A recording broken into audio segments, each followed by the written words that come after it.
행정법 강의 시작하겠습니다. 114페이지예요. 자, 행정행위의 내용적 분류해서 법률행위적 행정행위하고 준법률행위적 행정행위로 나눈다라고 얘기를 했습니다. 그리고 법률행위적 행정행위는 명령적 행위하고 형성적 행위가 있는데, 명령적 행위는 의무를 명하는 것뿐만 아니라 면하는 것도 명령적 행위의 범주에 포함된다라고 설명을 했고요.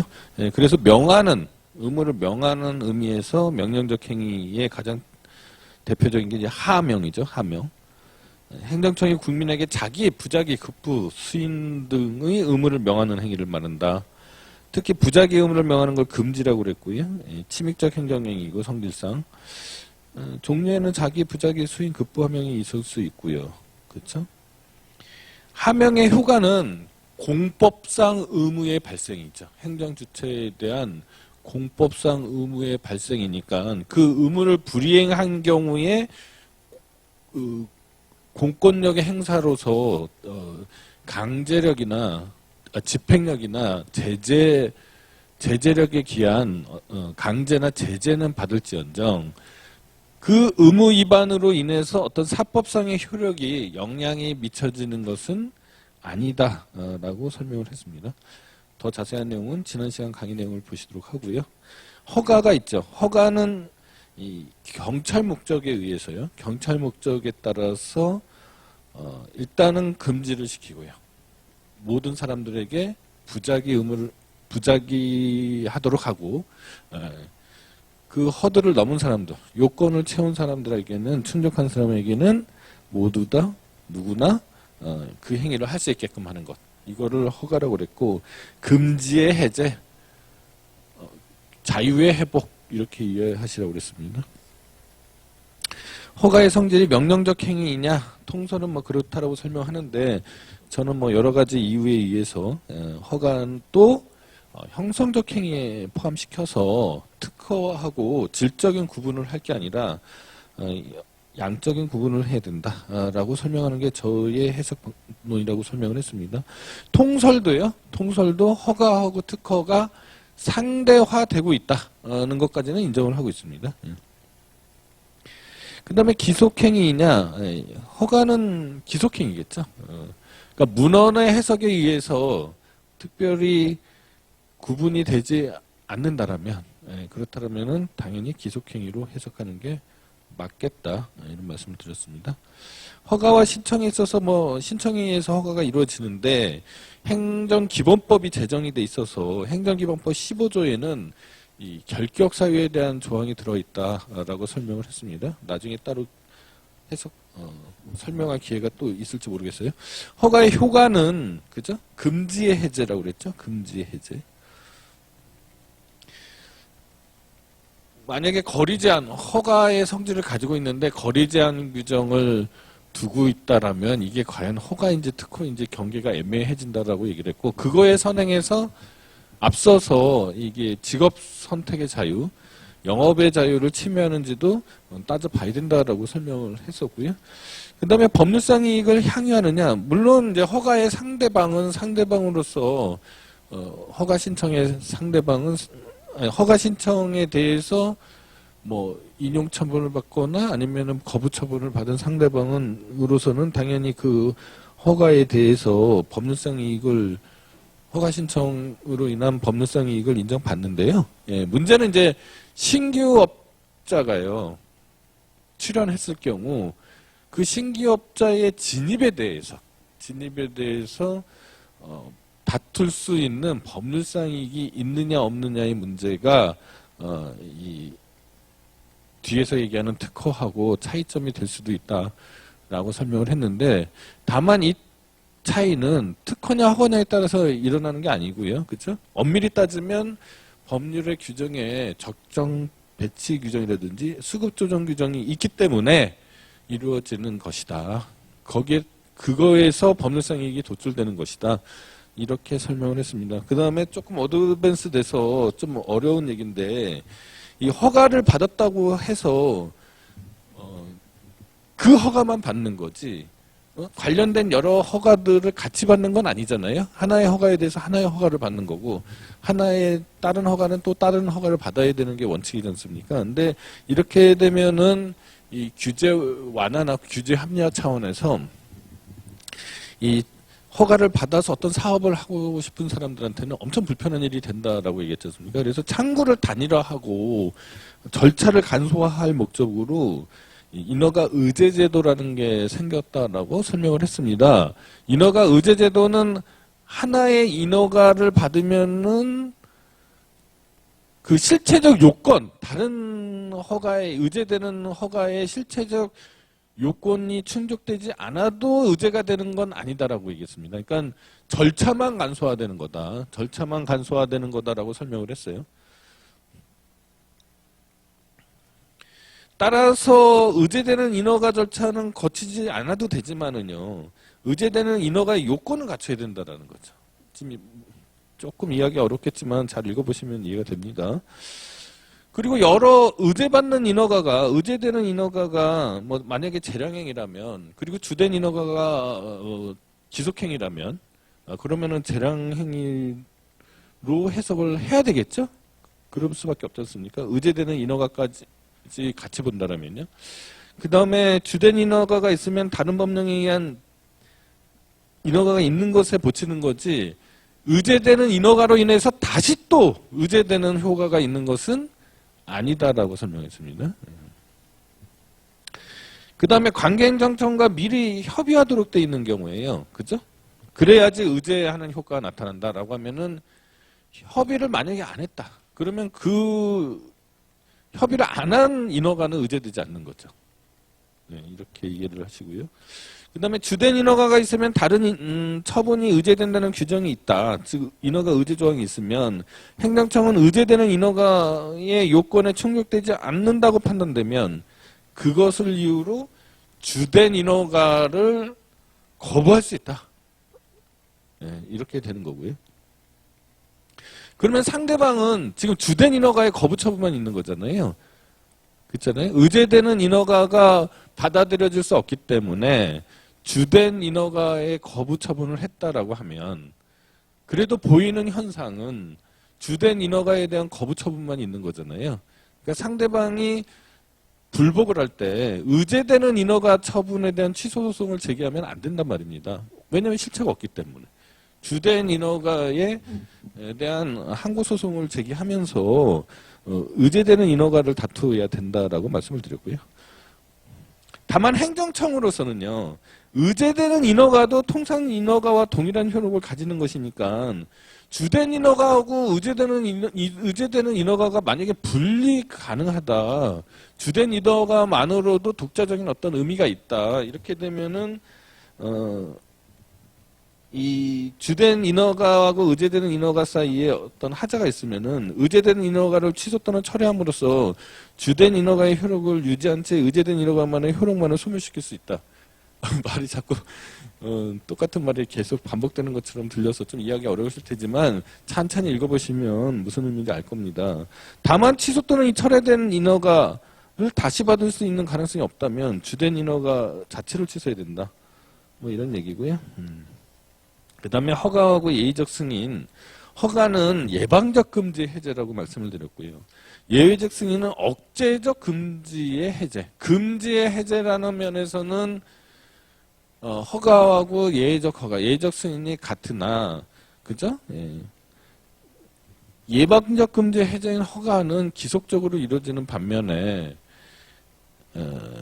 억제적 금지 해제인 예외적 승인은 재량적으로 이루어진다라고 이해를 하시면 될 것 같아요.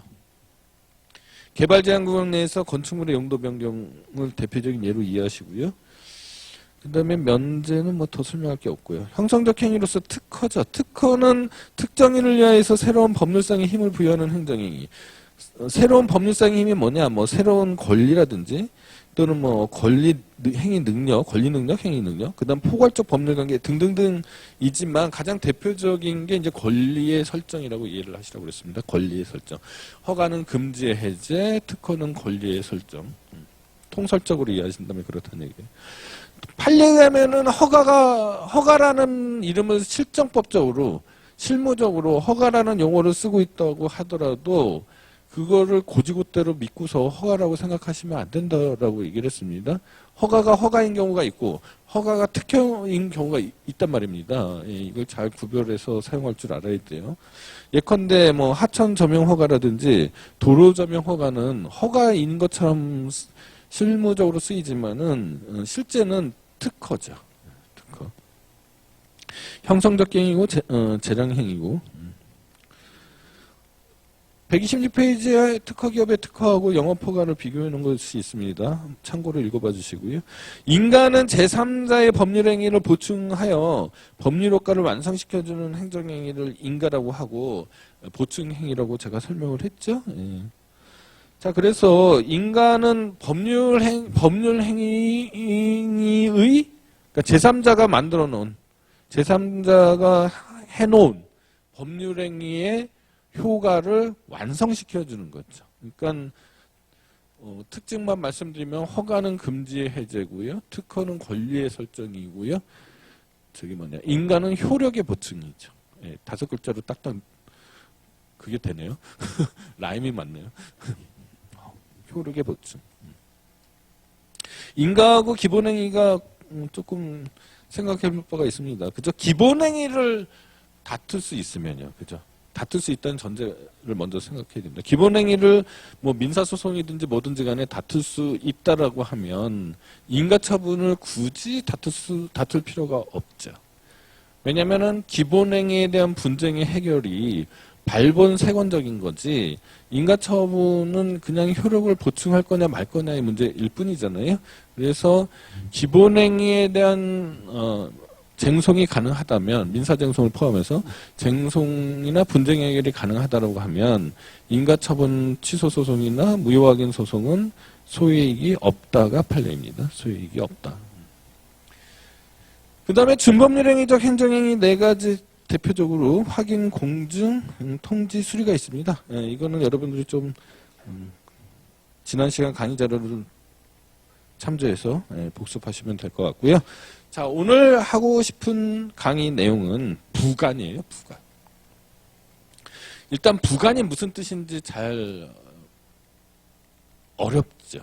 근데 혹시 민법을 먼저 공부하신 분들은 민법의 그 조건이나 기한에 대해서 공부하셨을 거예요. 그것들의 통칭이 부관이라고 이해하시면 됩니다.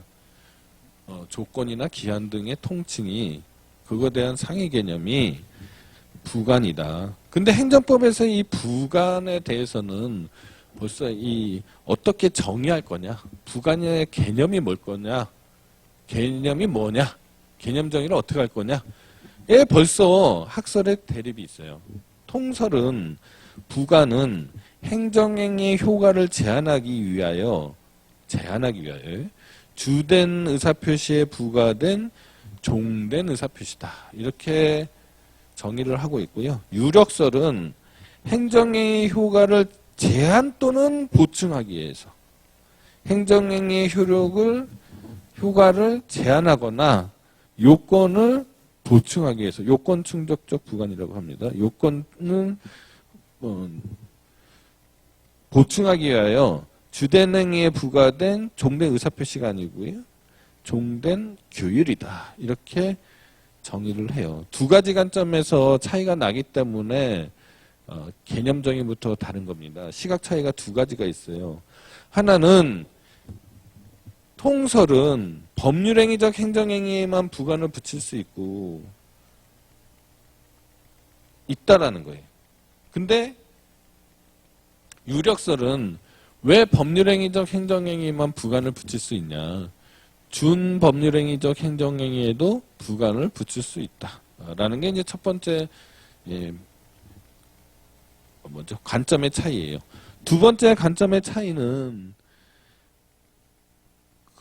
통설은 기속행위에는 부관을 붙일 수 없는데 재량행위에만 부관을 붙일 수 있다라는 겁니다. 근데 유력설은 기속행위에도 요건을 충족하는 부관을 붙일 수가 있다. 요건이 1, 2, 3, 4가 있다. 1요건, 2요건, 3요건, 4요건이 있어야지 행정행위가 성립할 수 있다라고 가정을 하자고요. 근데 1, 2, 3번은 요건을 갖췄는데 4번은 조금만 노력하면 갖춰질 수 있어요. 근데 현 단계에서는 갖춰지지 않았어요. 예, 그랬을 때 그 유력설은 요건을 보충하는 부관이 가능하다라는 겁니다. 4의 요건을 갖추는 걸 조건으로 뭐 행정행위를 발령할 수 있다라는 거죠. 이게 이제 유력설이고요. 통설은 그렇지 않다라는 겁니다. 예, 법률에 규정이 없는 한 요건 충족적 부관을 허용할 수 없겠다라는 게 통설적인 견해예요. 그러니까 이 두 가지 관점에서 차이가 있어서 이 정의부터 부관의 개념 정의부터 서로 다툼이 있게 되는 겁니다. 그러나 그죠? 뭐 통설이든 유력설이든 간에 부관의 부종성, 주된 행정행위에 종속돼 있다는 것 자체는 양자가 합의를 하고 있는 거죠. 그건 뭐 당연하죠. 부관의 속성이니까.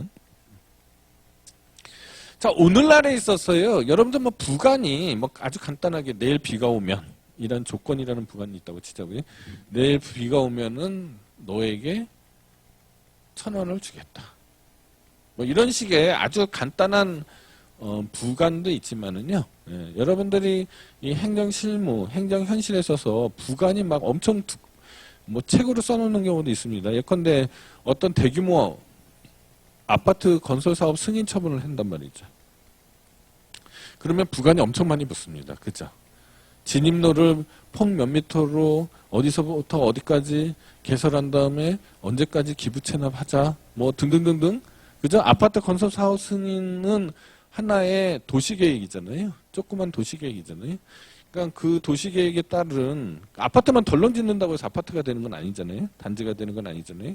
그 안에 근린생활시설도 있어야 되고 편의시설도 있어야 되고 도로가 있어서 진입도 해야 되고 뭐 이런 등등등 여러 가지 부관들이 많이 붙을 수 있습니다. 이거를 과거에는 행정청이 그냥 일일이 지시, 강제, 일방적으로 이렇게 부관을 붙였지만은 오늘날에 있어서 상호 협의하에, 그죠? 공법상의 계약을 체결해서 또는 뭐 상호 협의를 거쳐서 미리 부관의 내용을 정한 다음에 그거를 행정청이 아파트 건설 사업 승인을 하면서 부관을 붙이는 예가 비일비재합니다. 비일비재해요. 그런 행정 현실이 있다. 이렇게 좀 이해를 하시고요. 자, 부관의 기능. 도대체 부관을 왜 붙이느냐. 부관의 기능은 행정행위를 달랑 행정행위만 하는 것보다는 이 부관을 붙임으로써 이 행정의 어떤 유연성, 그죠? 상황에 대한 적응성, 이런 것들이 향상되겠죠. 향상되고. 그러니까 행정행위의 내용을 풍부하게 해줄 수 있죠. 풍성하게 해줄 수 있다. 부관의 기능입니다. 자, 이러다 보니까 부관이 그죠? 요새 오늘날에 있어서 당사자 사이의 협의에 의해서도 붙여지기도 하고 그 다음에 부관을 붙임으로써 행정행위가 유연해지고 풍부해지는 것까지는 좋은데 이거를 너무 또 부관을 남발하다 보면요. 그죠? 부패 가능성. 이나 아니면은 뭐 행정이 좀 느슨해진다라든지 아니면 불명확한 행정이 된다든지 이런 남용도 문제 있죠. 자, 부관을 협의하면서 뭐 서로 이렇게 좀 안 좋은 뭐 뒷거래를 하면서 부관을 붙일 수도 있잖아요. 특히 요건 충족적 부관은 더더욱 그럴 수 있지 않습니까? 그래서 이 통설은 요건 충족적 부관에 대해서 부정적으로 인식하는 것 같아요. 하여간에 그렇다라고 생각하시고요. 자, 그럼 부관의 종류 뭐가 있느냐? 행정기본법이 제정이 됐다라고 설명을 했고요. 행정기본법에 부관에 대한 조문이 하나가 있어요. 그 조문에 부관을 예시해놨는데 조건, 기한, 부담, 그 다음에 철회권의 유보, 그 다음에 또 법률효과의 일부 배제, 행정행위의 사후 변경의 유보, 부담 유보 이런 것 등등을 예시해 놨습니다. 하나씩 설명을 해드리면은요. 조건이라는 게 있어요. 그러니까 여러분들이 만약에 민법을 먼저 선행을 하셨다라면은 민법에서는 조건하고 기한은 자세히 설명이 돼 있을 겁니다. 예, 조건하고 기한이 있고요. 민법에서 말하는 그거 말고도 행정법에서는 부관이 꽤 많이 있어요. 예, 꽤 많이 있습니다. 예, 그거에 대한 설명을 하도록 하겠다. 조건은 뭐냐? 조건은 개념만 잘 잡으시면 여러분들이 이해하는데 크게 어려움이 없습니다. 이 법학은요, 이 개념을 잡는 게 가장 먼저 해야 할 일이에요. 법학을 잘 하려면요. 누차 말씀드리지만. 자, 조건은 뭐냐? 행정행위의 효력이요. 행정행위의 효력을 좌우시켜요. 어디다가 이렇게 뭐라 부르죠? 이렇게 어떤 것을 좌우시키느냐? 의존시키느냐? 장래에 불확실한 사실에서. 장래에 불확실한 사실에 행정행위의 효과의 발생이나 소멸을 좌우시키는 거죠. 그러면은 이제 민법식 설명에 의하면 장래에 불확실한 사실을 설명하려고 민법에서는 민법 교과서 같은 걸 보시면은 내일 비가 오면 너에게 10,000원을 주겠다. 뭐 이런 식의 예들이 아마 민법 교과서에 있을 거예요. 그쵸? 근데 솔직히 말하면 내일 비가 오면은 이제 장래에 불확실한 사실은 아니죠.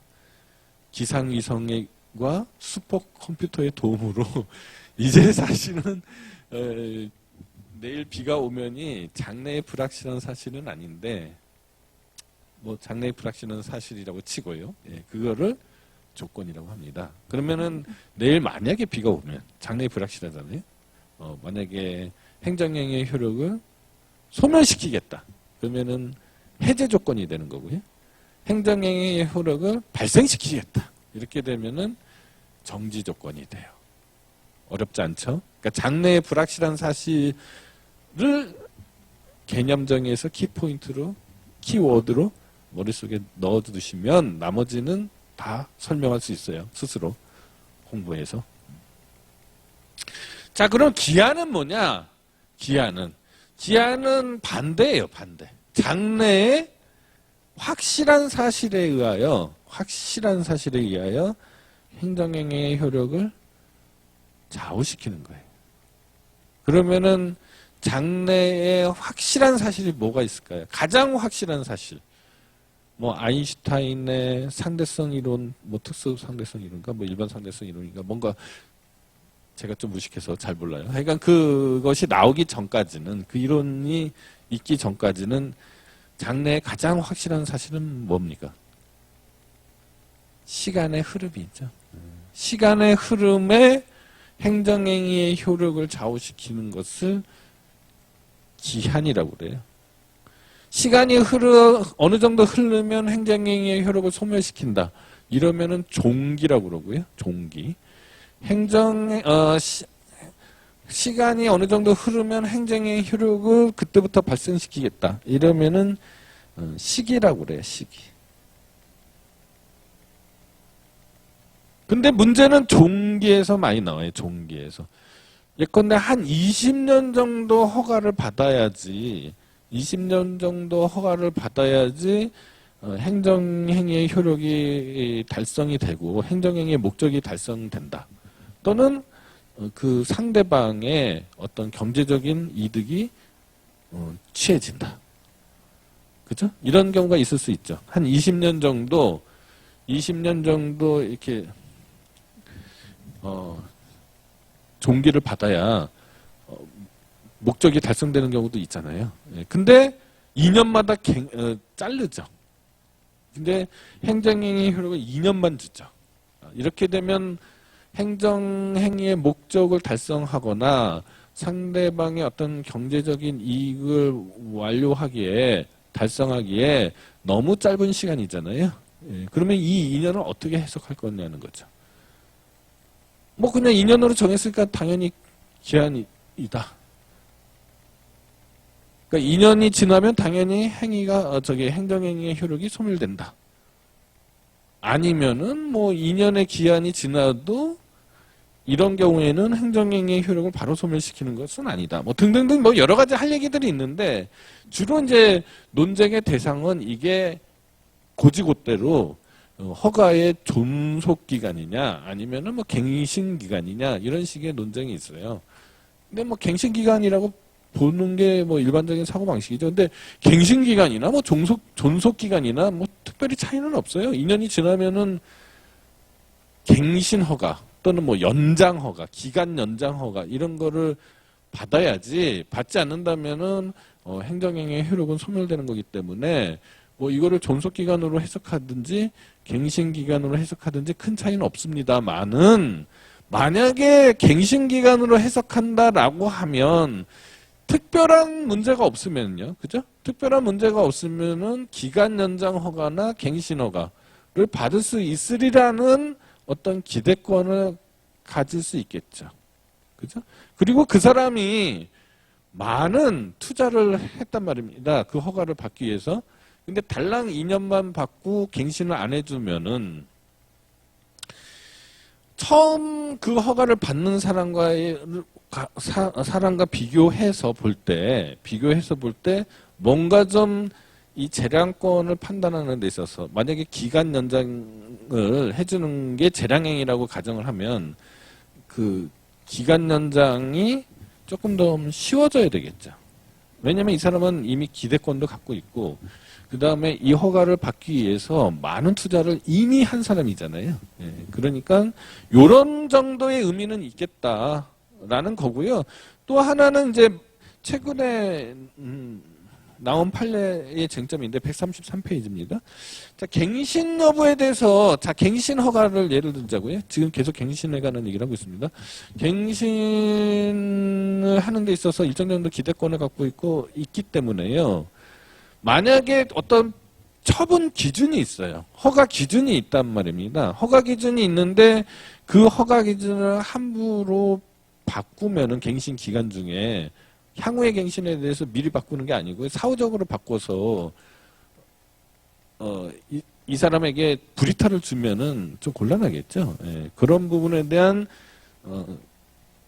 권리라고 할까요? 그런 게 있다라는 겁니다. 이런 거를 공정한 심사를 요구할 권리, 공정한 심사를 갱신제에 있어서 본허가를 받은 사람이 갱신을 신청할 때에는 공정한 심사를 받을 권리라는 게 있을 수 있고 그 내용 중에는 변경된 처분 기준을 소급해서는 안 된다라는 거죠. 예, 소급 적용해서는 안 될 것이다. 라는 권리도 포함되어 있다라는 겁니다. 그 다음에 이제 부담이에요. 부담은 좀 독특한 부관입니다. 조건이나 기한이나 뒤에 나오는 차례권 유보와는 조금 다른 점이 있어요. 일단 부담의 정의를 보시면은요. 부담은 행정행위의 주된 내용에 부과하여 그 행정행위의 상대방에게 자기 부작위 급부 등의 의무를 부과하는 부관. 상대방에게 자기 부작위 급부 등의 의무를 부과하는 게 부관이래요. 근데 그 자체로도 상대방에게 자기 부작위 급부 수인 의무를 부과하는 거를 여러분들 잊을 수 없다고 그랬잖아요. 그 행정행위의 이름은 뭐예요? 하명이잖아요. 이걸 어떻게 있습니까? 저한테 강의를 들으셨는데 왜 근데 한 사람만 대답하는 거죠? 다른 사람 다 잊어버렸어요? 하명이죠, 하명. 아까 말씀드렸잖아요. 의무를 명령적 행위 있잖아요. 예. 그러니까 부담은 그 자체로 하명인 거죠. 부담은 그 자체로 하명이에요. 그러니까 부담은 그 자체로 행정행위 또는 처분이라는 뜻입니다. 근데 내일 비가 오면이라는 처분이 있어요? 아직 문장이 종료도 안 되잖아요. 내일 비가 오면이라는 행정행위는 없는 거죠. 10년간이라는 행정행위도 없는 거죠. 그러니까 조건이나 기한과 달리 부담은 그 자체로 하명이고 침익적 행정행위가 되는 거죠. 그죠? 그런 특징이 있습니다. 그러면 주된 행정행위는 보통 뭐겠어요? 수익적 행정이겠죠. 자, 아파트 건설 사업 승인을 하면서 진입로를 개설한 후 기부 체납할 것이라는 부관을 붙였어요. 자, 간단한 케이스를 하나 내볼게요. 아파트 건설 사업 승인을 이라는 처분이죠. 행정행위죠. 행정행위를 하면서 진입로를 개설한 후 기부 체납할 것이라는 부관을 붙였어요. 이렇게 진입로 개설한 후 기부 체납할 것이 조건일까요? 부담일까요?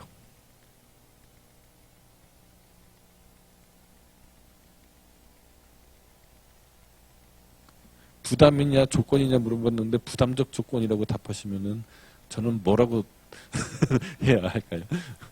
둘 중에 하나인데 뭐겠어요?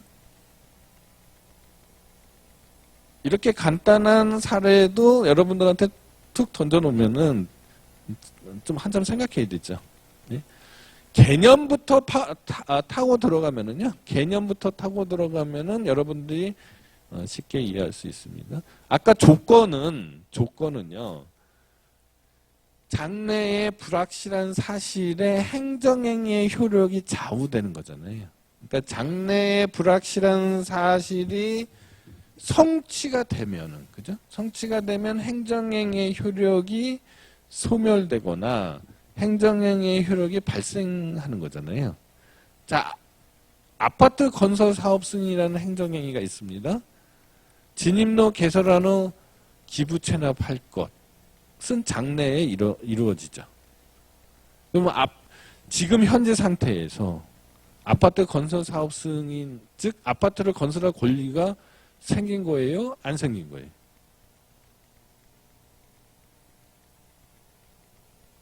아파트 건설할 권리가 일단 있는 거죠. 건설하면서 진입로를 개설하는 거잖아요. 무슨 얘기인지 알겠어요? 헷갈려요? 만약에 이걸 조건이라고 본다면은 진입로를 먼저 개설해야지만 아파트 건설 사업 승인의 효력이 발생하는 거잖아요. 말이 안 됐잖아요. 예? 그죠? 예. 그러니까 조건은 이렇게 보통 부담하고 조건이 헷갈려요. 구별하는 데 있어서. 여러분들이 나중에 뭐 실무를 접해 보시면은 여러 가지 부관 중에 조건하고 부담이 헷갈리는 경우가 있습니다. 헷갈릴 때에는 또 헷갈리는 이유 하나를 더 말씀드리면은 실무에서는요. 부관이라고 보통 하지 않아요. 우리는 조건, 기한, 부담의 상위 개념으로서 부관을 지금 배우고 있잖아요. 예. 근데 실무에서는요, 행정 실무에서는 이행 조건. 뭐 이런 식의 부관에 대체하는 개념으로 쓰이는 경우가 많아요. 그러면은 조건이라고 써 있으니까 모르는 사람들, 행정법을 잘 공부하지 않은 사람들은 조건이구나. 그러니까 조건도 조건, 부관도 조건 이렇게 되니까요. 이렇게 헷갈릴 수가 있습니다만은 그래서 문제가 많이 되는 겁니다. 네. 자, 다시 본론으로 와서 자, 아파트 건설 사업 승인 처분하고 그죠? 진입로로 개설한 후 기부 체납할 것이 어떤 관계에 있느냐를 먼저 따져봐야 되는 거예요. 진입로 개설한 후 기부 체납할 것이라는 것이 성취가 되면 아파트 건설 사업 승인의 효력이 생기는 거냐?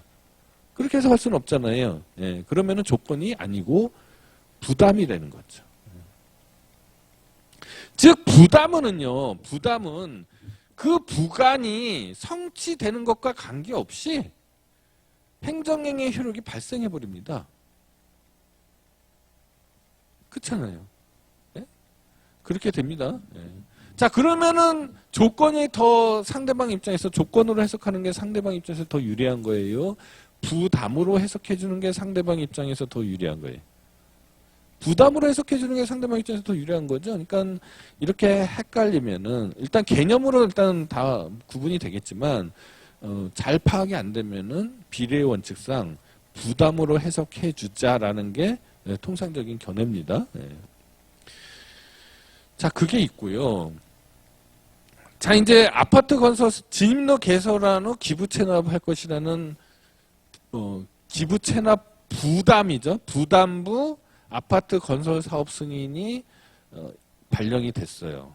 그러면은 방금 설명한 거대로라면은 아직 진입로가 개설되지 않았음에도 불구하고 아파트 건설 사업 승인은 있는 거예요? 없는 거예요? 발생한 거죠? 네, 발생했어요. 그럼 이 사람이 아파트만 덜렁 짓고 진입로를 개설 안 하면 어떡하죠? 걱정됐죠. 행정청 입장에서는 걱정되잖아요. 아파트 건설 사업 승인은 효력이 발생해버렸는데 이미. 근데 진입로를 개설 안 하면 어떡하지? 이런 부담의 불이행 문제가 생깁니다. 부담의 불이행의 문제가 생기는데 첫 번째 해결 방법은 뭐냐면은 첫 번째 해결 방법은 뒤에 나오는 철회권의 유보라는 부관을 같이 붙이는 거예요. 이렇게 되는 거죠. 실무적 표현에 의하면 철회권의 의무는 실무적으로 또 취소권의 유보라고 또 많이 그렇게 해요. 강학상으로는 철회권의 유보인데 실무적으로는 취소권의 유보가 되는 거예요. 되는 경우가 많아요. 자, 어떻게 하냐? 행정행위를 뭐 어떠한 뭐 구역에 아파트 건설 사업 승인을 한다 하고 이행 조건을 아까 뭐라고 그랬습니까? 강학상? 부간이라고 여러분들이 생각하셔야 된다고 그랬죠? 조건이 아니에요. 이행 조건이라고 써 있다고 해서. 이행 조건 1. 진입로 개설하는 기부 체납할 것. 2. 1항을 2022년 1월 30일까지 이행하지 않으면 아파트 건설 사업 승인을 취소한다. 이렇게 부관을 붙이면은 조금 담보가 되겠죠. 네? 그래서 이런 부관을 철회권의 유보라고 합니다. 실무적으로는 뭐 취소권의 유보 이렇게도 하는데 우리 공부하는 사람들은 철회권의 유보라고 하는 거예요. 그러니까 부담 불이행을 걱정해서 나온 첫 번째 조치가 철회권의 유보인 거죠. 같이 붙여주는 거죠. 만약에 행정청이 뭐 그럴 리는 없습니다. 다 세트로 이렇게 부관이 세트로 이렇게 움직이는 건데 근데 만약에 행정청이 철회권의 유보라는 부관을 붙이지 않았어요. 않았다고 하더라도 부담을 불이행하면 철회할 수 있다라는 게 판례입니다. 철회할 수 있다라는 게 판례인데 이게 두 번째예요. 다만 비례 원칙이 작동되겠죠. 철회하는 것보다 더 경한 조치로 이 문제가 해결될 수 있다면 철회는 최후의 수단이 돼야 된다는 겁니다. 세 번째, 아파트 건설 사업 승인은요. 아파트 건설 사업 승인은 아파트를 건설할 수 있는 권리만 보장되는 것이지 그렇게 해서 지어진 아파트를 사용할 권리까지 부여하는 것은 아니죠. 네?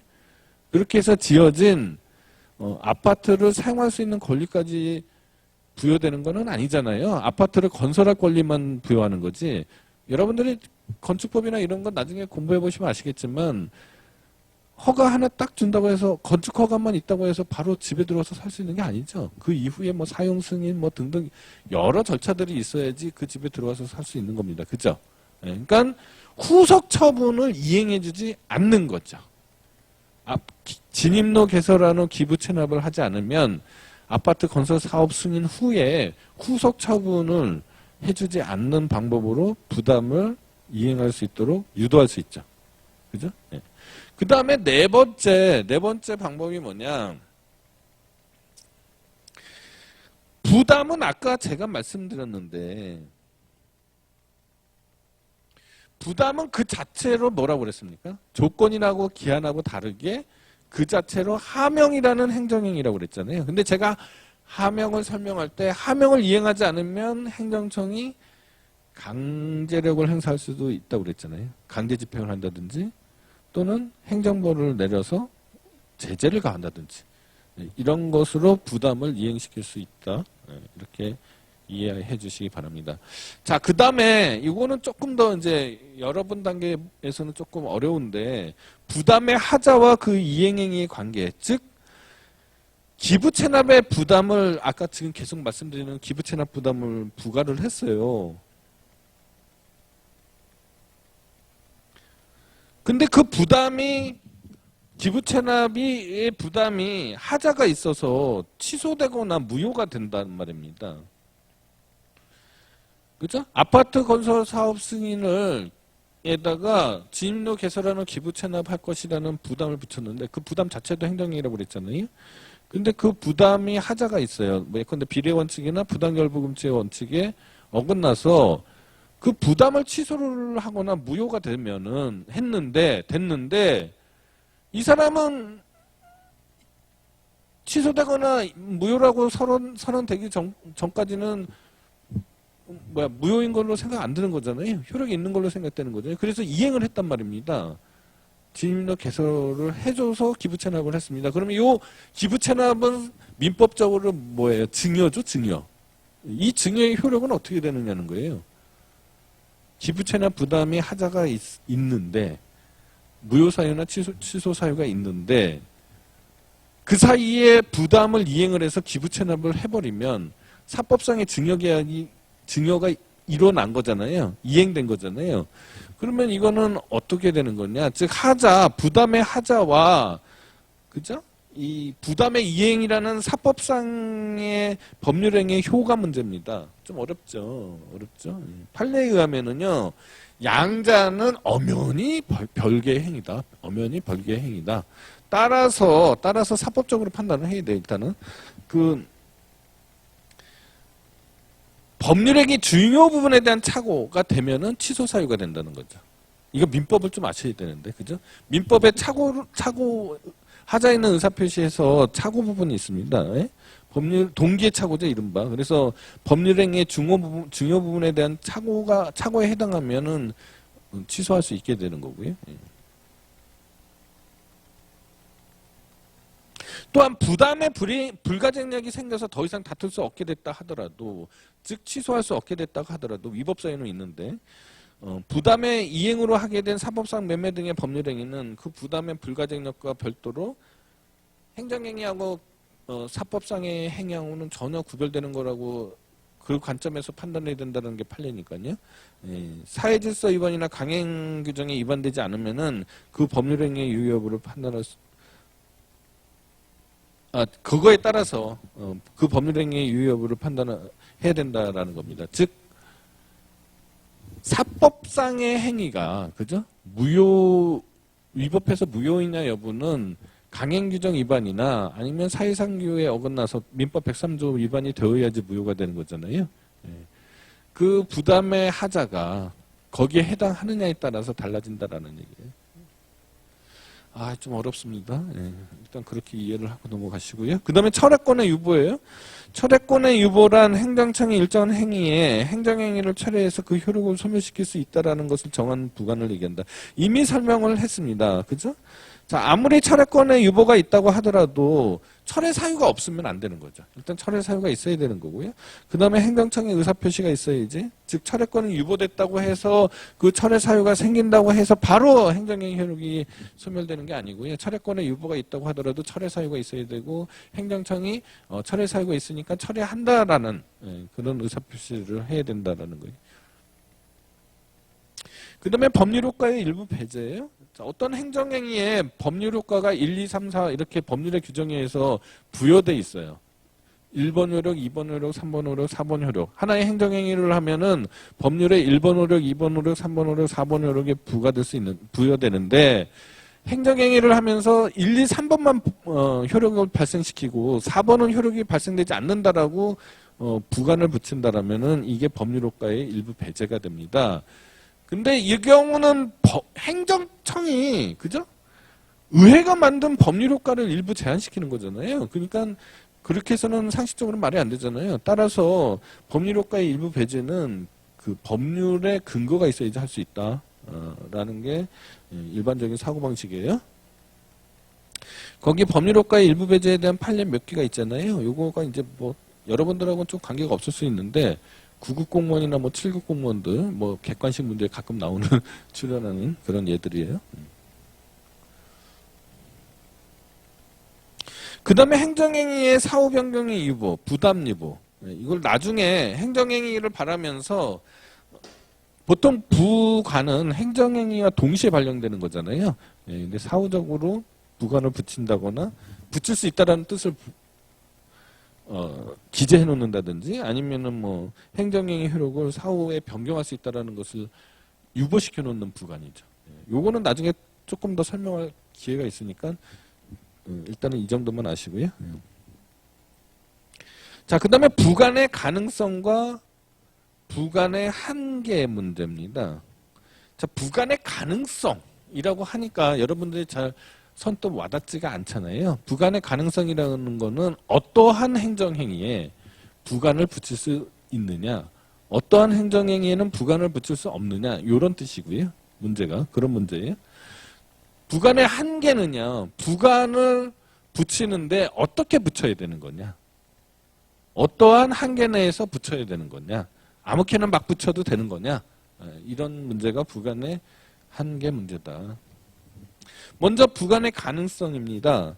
자, 교재에는 우리나라는 행정행위의 부관에 관한 일반법이 없다라고 썼잖아요.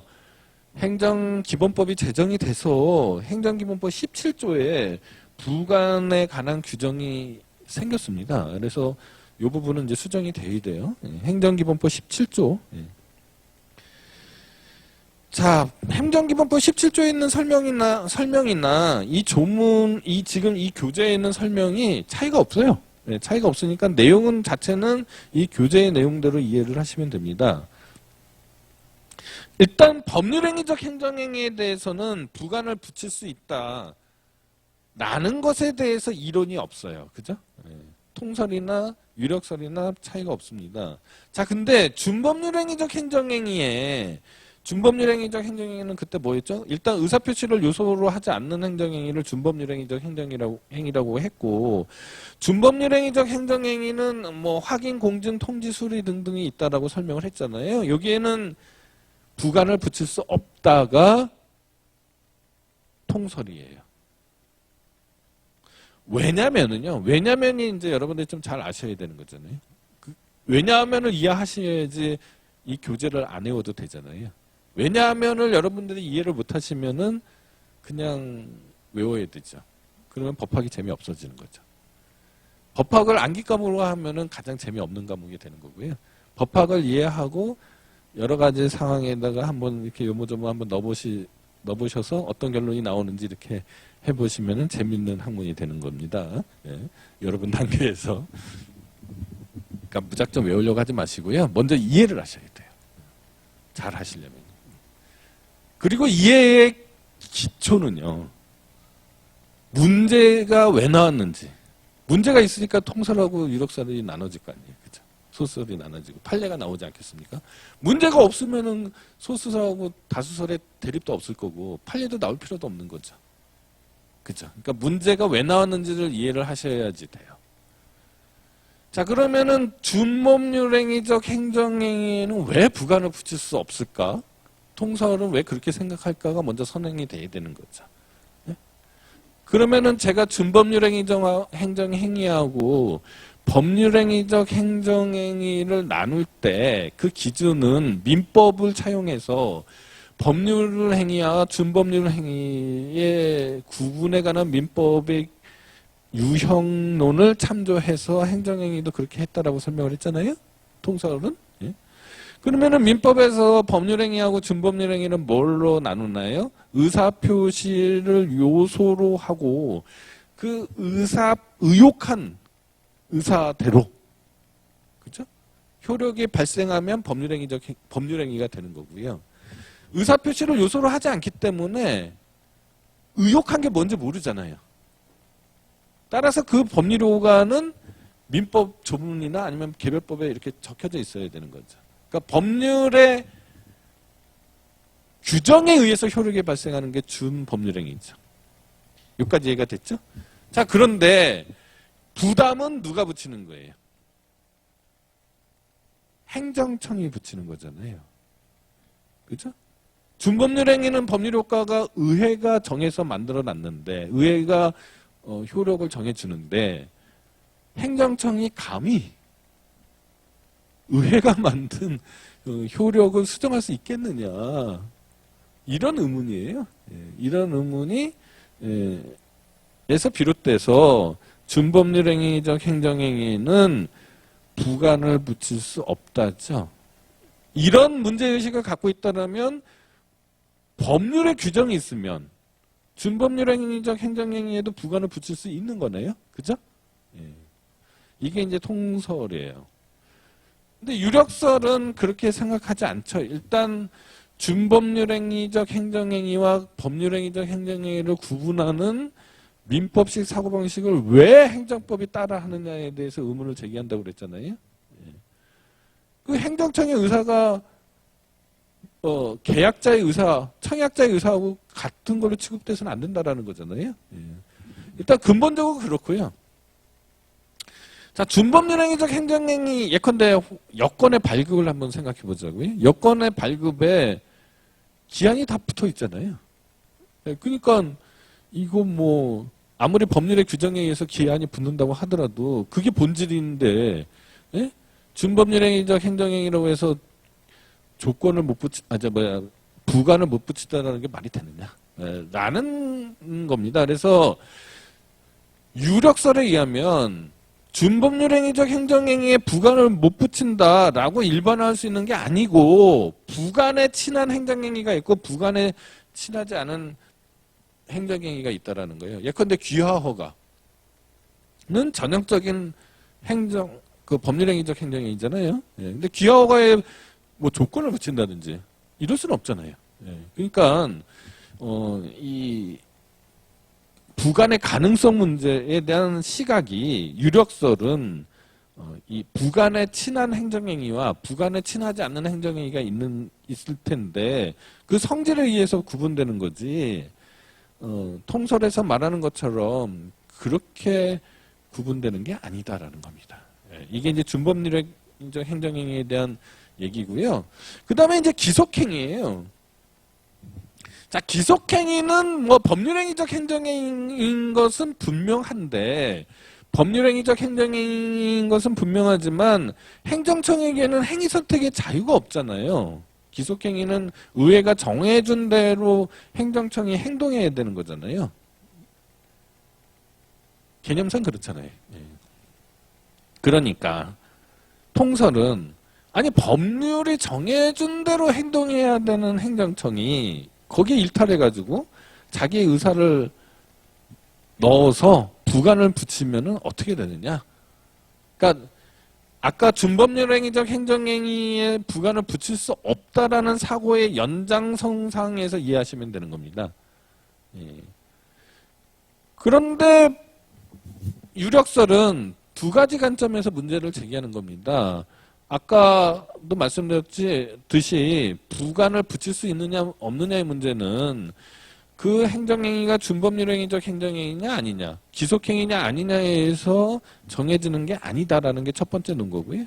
두 번째 논거는 기속행위라고 하더라도 통설은 효과의 제한만을 위해서 부관이 존재한다라고 생각하지만은 요건 충족적 부관도 있을 수 있다라는 겁니다. 그게 상대방한테 더 유리하다라는 거예요. 예컨대 1, 2, 3, 4의 요건이 있으면 1, 2, 3은 갖춰져 있고요. 4는 조금만 더 노력하면 갖춰질 가능성이 높아요. 그러면은 4의 요건이 충족되는 것을 조건으로 행정행위를 발령해주면 상대방으로서는 없는 것보다는 유리한 거잖아요. 그죠? 이렇게 되는 건데 아까도 말씀드렸듯이 통설은 그렇게 되면은 행정의 부패 가능성이 높아진다는 거죠. 그걸 또 염려하는 거고요. 이런 식의 논쟁거리가 있는 거예요. 그러면 통설하고 판례, 특히 행정기본법의 사고방식은 통설 판례하고 같습니다. 그래서 기속행위에는 법률의 규정이 있는 경우에만 부관을 붙일 수 있는 거고요. 재량행위에는 언제든지 부관을 붙일 수 있다라고 규정이 돼 있어요. 행정기본법 17조를 한번 여러분들이 찾아보시기 바랍니다. 자, 그 다음 문제예요. 부관의 한계, 부관의 자유성의 문제입니다. 자, 부관이 아무리 재량행위나 뭐 이런 데 부관을 붙일 수 있다고 하더라도 행정청이 자신의 의사로 붙일 수 있다고 하더라도 아무렇게나 붙일 수는 없는 거죠. 행정청은 자유가 있다고 해도 그 자유가 일반 시민의 자유하고 조금 다르죠. 의무에 합당한 자유의 행사인 거잖아요. 법률 규정에 합당하고 의무에 합당한 그런 자유입니다. 따라서 여러 가지 한계가 있는데 첫 번째로 주로 얘기되는 게 우리가 여러분들 만났을 때 했던 얘기예요. 그죠? 행정의 법원 측에 대해서 여러 가지 설명을 했는데 그 중에 하나 부당결부 금지 원칙에 대해서 말씀을 드렸습니다. 자, 행정행위를 하는데 전혀 엉뚱한 사항적으로 전혀 관계도 없는 그런 부관을 붙이면 안 된다라는 겁니다. 그게 부당결부 금지 원칙이에요. 그 다음에 목적상의 한계예요. 부관은 주된 행정의 목적에 반해서 붙여서는 안 된다라는 거고요. 성질상의 한계입니다. 행정행위의 성질에 붙여서 부관을 붙이는 게 허용되지 않는 경우에는 부관을 붙일 수 없다라는 거고요. 근데 일반적 한계, 부관도 행정작용이잖아요. 예, 부관도 행정작용이잖아요.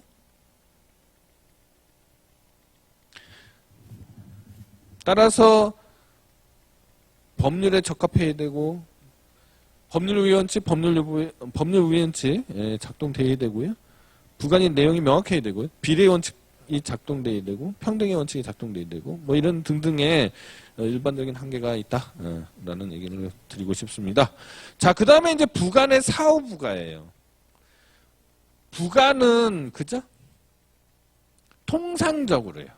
부관은 통상적으로 행정행위를 발령하면서 즉 행정행위와 동시에 부관이 붙는 거잖아요. 상식적으로 그렇잖아요. 예, 근데 부관을 사후적으로 붙일 수 있느냐의 문제입니다. 부정설, 긍정설, 판례 뭐 이런 식으로 해가지고 부관을 사후적으로 붙일 수 없다라는 부정설이 있고요. 사후적으로 붙일 수 있는데 이러이러한 조건 하에서 붙일 수 있다라는 게 제한적 긍정설이고 판례는 제한적 긍정설의 요건이 하나 추가된 게 판례인데 제가 왜 이렇게 설명 안 하고 지나가느냐. 행정기본법 17조에 이제 법정돼 있기 때문에 학설의 대립은 의미가 없어졌어요. 의미가 없어졌어요. 그러면 행정기본법 17조에 뭐라고 규정돼 있느냐. 판례랑 똑같아요. 네, 그러니까 판례의 내용만 여러분들이 아시면 됩니다. 이제는. 학설의 대립은 의미가 없어졌기 때문에. 따라서 판례에 의하면은 제한적 긍정설 플러스 알파거든요. 그럼 제한적 긍정설이 뭐였느냐. 자, 명문의 규정이 있는 경우. 두 번째. 행정행위 그 자체의 사후부관의 가능성이 유보되어 있는 경우. 아까 사후부관 얘기했잖아요. 세 번째. 본인의 동의가 있는 경우. 그러니까 법률의 규정이 있는 경우, 사후부관을 붙인 경우, 그 다음에 뭐였죠? 동의가 있는 경우. 그 다음에 네 번째, 판례가 인정하는 네 번째, 사정 변경이 생겨서 당초의 부가한 목적을 달성할 수 없게 되는 경우에 행정행위를 유지하는 게 더 유리하니까 상대방에게 유리한 경우에 사후부관을 붙인단 말입니다. 당초에 붙인 부관으로는 행정의 목적이 달성되지 않는데 사후부관을 하면 상대방이 오히려 더 유리해질 수가 있잖아요. 어떻게든지 행정행위를 발령시키는 게 또는 행정행위를 달성시키는 게 더 좋은 경우가 있으니까 그냥 행정행위로 소멸시키는 것보다 그런 경우. 행정기본법을 읽어보세요. 그 다음에 부관의 하자입니다. 자, 부관도요, 행정행위의 일부이기 때문에, 그죠? 중대명백하면 무효가 되고, 그러지 않으면 그냥 단순 위법해서 뭐 취소할 수 있게 된다, 뭐 등등등의 얘기인데, 자, 무효인 부관이 붙었어요. 행정행위에 부관이 붙었는데 그 부관이 위법해서 무효화됐다. 그러면은 본체인 행정행위의 운명은 어떻게 되는 거냐? 궁금하죠?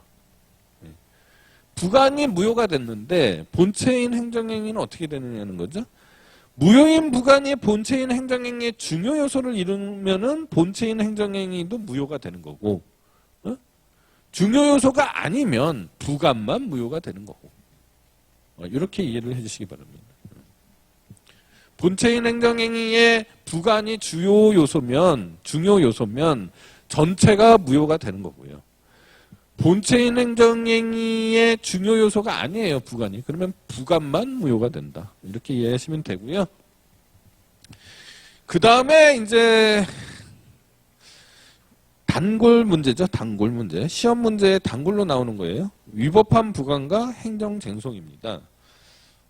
자, 이거는 좀 그림을 그리면서 설명을 해드려야 되겠네요.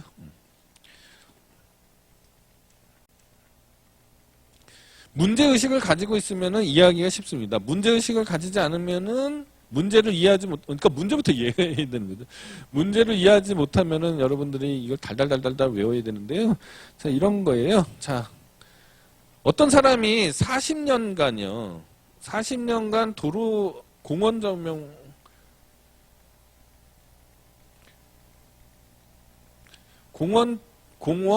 점용 허가를 신청을 했어요. 어떤 사람이 40년간 공원 점용 허가 신청을 했는데 행정청이 40년 과하다. 20년간 공원 점용 허가를 내줬습니다. 자, 어떤 사람이요. 아파트 건설 사업 승인 신청을 했어요. 근데 행정청이 아파트 건설 사업 승인을 단순하게 내준 게 아니고요.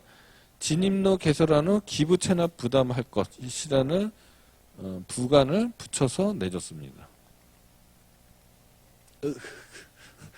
다시 써야겠네요. 자, 20년 문제사항이 20년간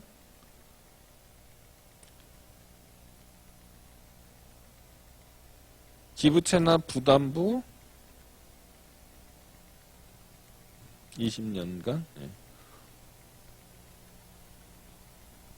도로 점용 허가 아파트 건설 사업 승인. 자, 문제사항이 이렇습니다. 자, 이 사람은요, 이 신청인은 도로 점용 허가에 불만이 있어요, 없어요? 불만 없죠? 뭐에 불만이 있어요?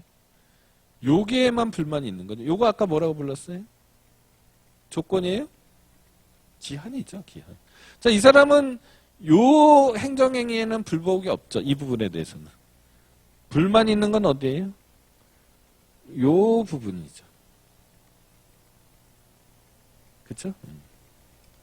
그러면 이 사람이 소송을 하는 데 있어서 항고소송을 제기하는데 취소소송을 제기하는데 20년간 도로점용 허가 취소소송을 제기해야 되는 건가요? 아니면은 20년간만 다투는 소송을 제기해야 되나요? 뒤에 것도 마찬가지입니다. 2번 케이스도 마찬가지. 자, 이 사람이 기부채납 부담에 관해서만 불복이 있는 거잖아요. 아파트 건설 사업 승인에 대해서는 불복이 없는 거잖아요. 그러면 아파트 건설 사업 승인 처분 전체 기부채납 부담부 아파트 건설 사업 승인 전부를 가지고 소송을 해야 되는 건가요? 항고 소송을 제기해야 되는 건가요? 취소 소송을 제기해야 되는 건가요? 아니면은 기부채납 부담에 관해서만 취소 소송을 제기할 수 있나요? 예를 들어서요. 1번 케이스에서 만약에 20년간 도로조명 허가 처분 취소 소송을 제기해서 이 사람이 승소했어요. 그럼 취소되겠네. 웃기죠. 자기는 20년간 도로조명 허가에 20년간 부분만 불복해서 소송을 제기했는데 이겼음에도 불구하고 전체 나는 도로조명 허가 자체도 없어져 버렸잖아요. 우스꽝스럽죠. 물론 근데 물론 이기면은 20년간 도로조명 허가 처분이 취소가 되는 건 맞지만 구제가 안 되는 건 아니에요. 왜냐면은 행정소송법에 기속력이라는 제도가 있어서 기속력이라는 제도가 있습니다. 이건 나중에 이제 여러분들 행정소송법을 배워야 되는데 아직 거기까지 진도가 못 나갈 것 같아요. 기속력이라는 제도가 있어서 기속력에 따라서 행정청은요 판결의 취지에 따른 재처분 의무가 있습니다. 그러니까 판결의 취지는 뭐예요? 20년간은 너무 짧다라고 판결의 취지가 판결에 글 써져 있겠죠. 그러면은 그 판결의 취지에 따라서 다시 처분을 할 의무가 있습니다. 그래서 결과적으로는 구제가 되는 거예요. 근데 현상적으로는 20년간 도로조명 허가에 불복을 해서 다퉈서 용케 이겼는데 아예 도로조명 허가 자체가 취소돼 버리는 결과가 되는 거잖아요. 예. 따라서 이걸 어떻게 할 거냐는 거죠. 이거를. 그래서 학설이 여러 가지가 있어요. 학설이 불복 있는 부관 부분에 대해서는 뭐 무조건 다툴 수 있다. 잘라서 다툴 수 있느냐 아니면 전체 합쳐서 전체를 다 같이 다퉈야 되느냐의 문제입니다. 지금 문제의식이 그거예요. 그게 부관의 독립쟁송 가능성입니다. 부관의 독립쟁송 가능성의 문제다. 즉 말은 어렵게 써 있지만 쉽게 얘기하면 부관만 잘라서 소송할 수 있느냐 있잖아요. 독립쟁송이니까. 그게 첫 번째 문제예요. 오늘은 문제의식밖에 설명을 못 드리겠네요. 시간이 다 돼가서. 자, 이 문제, 즉 위법한 부관과 그 항고쟁송이라는 이런 테마에서 여러분들이 첫 번째 나오는 문제는 아까와 같은 문제점 때문에 부관만 잘라서 전체 행정행위를 다투는 게 아니라요. 부관만 잘라서 소송을 제기할 수 있겠느냐, 항고소송을 제기할 수 있겠느냐, 이거를 부관의 독립쟁송 가능성의 문제라고 합니다. 독립쟁송이 뭐예요? 독립해서 잘라서 그러니까 주된 행정행위와 관계없이 라는 뜻이잖아요. 쟁송 가능성, 소송을 제기할 수 있겠느냐의 문제입니다. 네? 말을 어렵게 써놔서 여러분들이 좀 이해를 못하는데 쉽게 얘기해서 일상용어로 하면은 부관을 주된 행정행위하고 잘라서 그것만 달랑 항고소송을 제기할 수 있겠느냐의 문제다. 이렇게 이해하시면 돼요. 쉽죠? 강의를 들으니까 쉽죠? 네. 책만 보면 어렵지만. 자, 근데 우리나라의 경우에는 이렇게 부관을 잘라서 소송할 수 있느냐의 문제잖아요. 근데 독일은 그렇지 않아요. 독일은 부관을 잘라서 소송할 수 있으면 부관만의 취소 소송을 제기하는 거고요.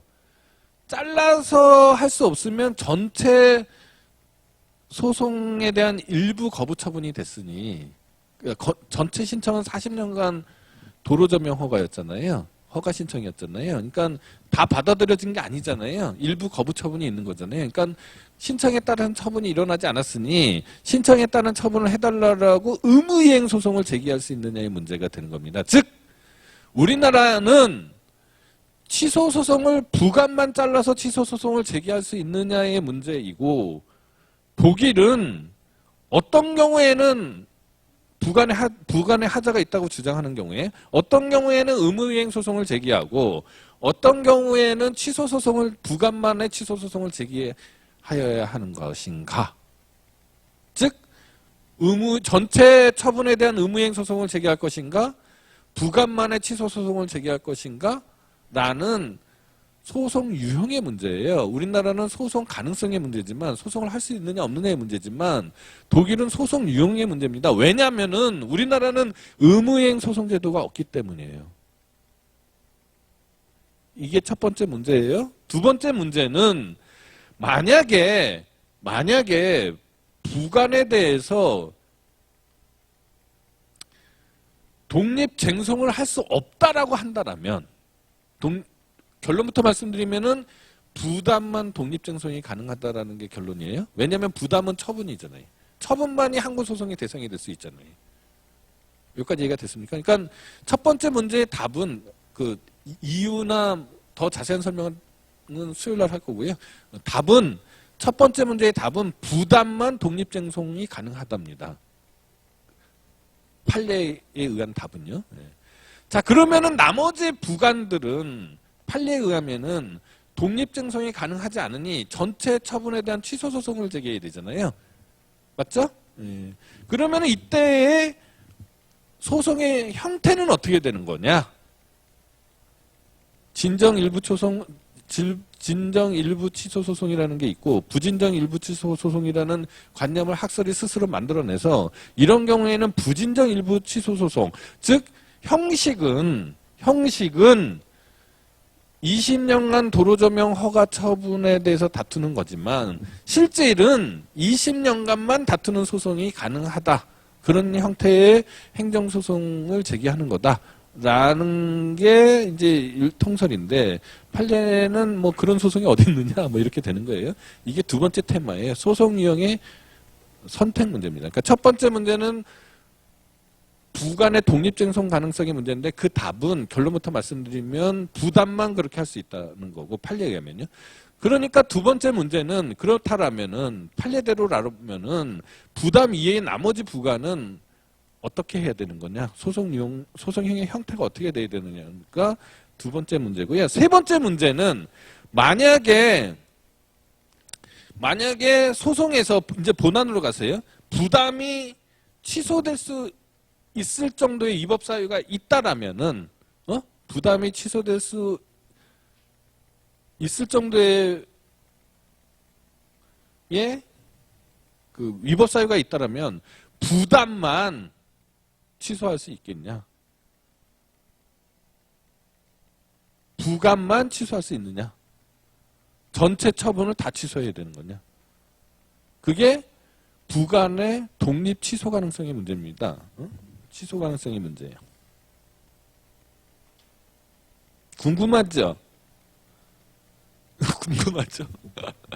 자, 첫 번째 부관의 독립쟁송 가능성의 문제, 두 번째 쟁송제기의 형식 문제, 세 번째 부관의 독립 취소 가능성의 문제. 거의 다 강의는 했습니다. 그 이유만 다음 시간에 이어서 설명하도록 하겠습니다. 자, 오늘은 여기까지 강의를 하고요. 다음 시간에 다시 뵙도록 하겠습니다. 감사합니다.